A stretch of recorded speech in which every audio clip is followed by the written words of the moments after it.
Chapter 4. Dad has dragged me here, and after one little day, he's abandoning us. We're in front of the hotel waiting for our vans. One will take Dad towards some mountain. The other will take me and Ba to her village. Without him, who am I supposed to argue with? Or is it whom? Why do I care? I have a much bigger problem, the guard. Maybe I'm over panicking. Surely the detective knows where the guard lives, and it's a matter of putting him in a bus or a van. So I should be at the beach in 5 or 6 days tops.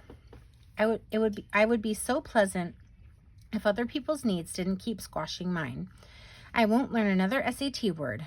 That's your mom's crazy idea, not mine. You'll have your brain filled with Vietnamese anyways. I won't learn Vietnamese. A sigh. Then be mute. Ugh. I'll start making bees. If you can stand it, go ahead. Ugh. I'll start wearing eyeliner, then get raccoon eyes. Listen, Ba has sacrificed everything for us. We've raised you to be considerate, so act like it. Be good. Listen to Ba. The detective has to find the guard, and that might take 2 weeks. I should be back before then. Dad might as well have whammed a boogie board into my gut. What do you mean 2 weeks? He fakes smiles. It's not that long if you don't obsess over it. I'll meet you in the village. Why 2 weeks? I hate it when my voice gets all wavy. And this is no time to cry. I've got to plot. For 6 days, I could fake patience, but 2 weeks? I start chewing off split ends, gnawing at each strand like I'm grinding a steak. How can I be so obnoxious that everyone will be disgusted and toss me back home? Right then, Dad's cell chimes, Mom's ringtone. She must be going crazy, not having gotten us live since we left. Dad answers the phone, cooing, and I'm sure Mom's cooing back. I used to think they were so romantic. What was wrong with me? Finally, Dad tosses me the phone. No one says my name the way Mom does. Like she's packed all the hope in the world into my one syllable. I don't even know I missed her until now. I didn't even know I missed her until now. The tears come, and there's nothing I can do about them. You're fine, Mom murmurs. I know you can do this for Ba, and you'll be so proud of yourself. Deep breaths in, now out. From what I understand, the guard is reluctant to come see Ba. It'll all get smoothed out, but that takes time. So hang in there, sweetie. 2 weeks aren't that long. Can I hear your voice? I can't. My throat is clogged and tears keep gushing. You're being so helpful and brave. And try to enjoy your time there because you have no idea what you'll find or whom you'll meet. Be open, love. Can you do that for me? I wish Mom would stop being so sugary. If she yells and tells me I'm a spoiled baby, I could get sassy. As it is, I just keep crying. Listen carefully. Wait until Dad is gone, then look inside the zippered bag that's Velcroed inside your luggage. I left you a surprise. I love surprises. The tears stop even though I don't even want to feel better. It's a cheap trick. Mom knows I can't resist surprises. I think you're going to love it. Now, before I let you go, your SAT word for the day is one of my favorites. Ephemeral. E-P-H-E. I jerk the phone at an arm's length away, surprised but not really. Mom is Mom. I should have expected her SAT attack. I toss the phone back to Dad. Dad whispers with Ba, then gives her a white envelope just like the one the detective got. Hey, where's mine? I think about not waving bye, but as our van pulls out, I do wave. I miss him already. We talked and Dad agreed that should the detective bring the guard to the village before 2 weeks, he would return immediately. So I chose to believe it won't be 2 weeks. Glass half full. That's me. It can't be that difficult to find one guard in a country the size of Florida. I'm told Ba's village is 80 kilometers from Hanoi. 1 mile equals 1.6 kilometers, so divide 1.6 into 80, where I move the decimal point and make it 16 into 80. Where 6 times 5 is 30 and 10 times 5 is 50, so 16 times 5 is 80. And I put back the decimal point, so about 50 miles. It's geeky, but I live for conversions. I have no idea how long it takes to go 50 miles here. The traffic in the city crawls along, but maybe once we reach the highway, it'll be faster. It doesn't matter because I'm prepared for a famine. After yesterday, I've made sure I shall never be hungry again. Am I the only 12-year-old who knows that line? Mom and Ba love Scarlett O'Hara. So do all Vietnamese women, according to this other PBS documentary where a professor talks about how the whole country is obsessed with love, war, suffering, and resilience. How does he know how all Vietnamese feel about anything? Do I count? I'm not into suffering. We're neither. I've stocked away food that will keep: dried banana sheets, roasted cashews, crunchy mung bean cookies, tamarind balls rolled in raw licorice flakes.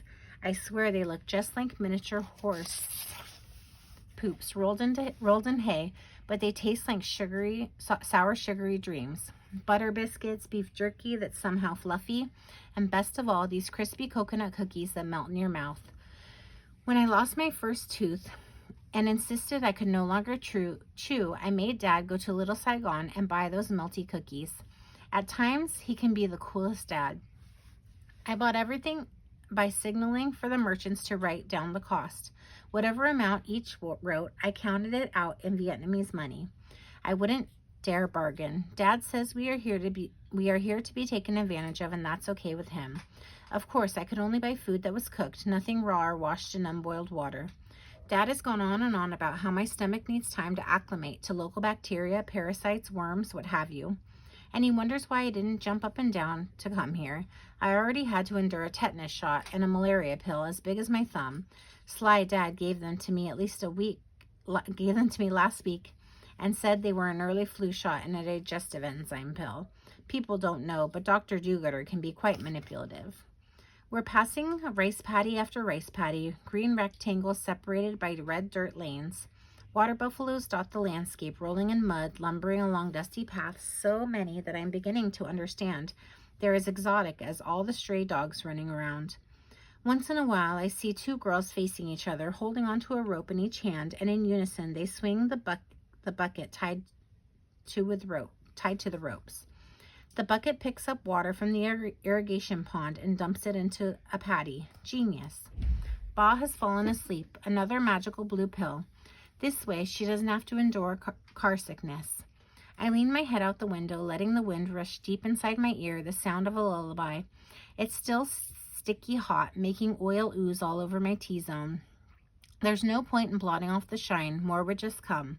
But I refuse to break out. I will not. I mean it. I will not touch my fingers to my face, which Mom has admonished me against since birth.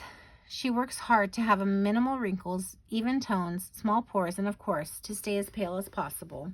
There was a time, though, when she ran around under the subtropical sun without sunblock, something she still regrets. This part of her childhood she shares once a day. The rest, I have no idea. I stick my head all the way out, inhaling the scorching air, half expecting my lungs to catch on fire. But they don't.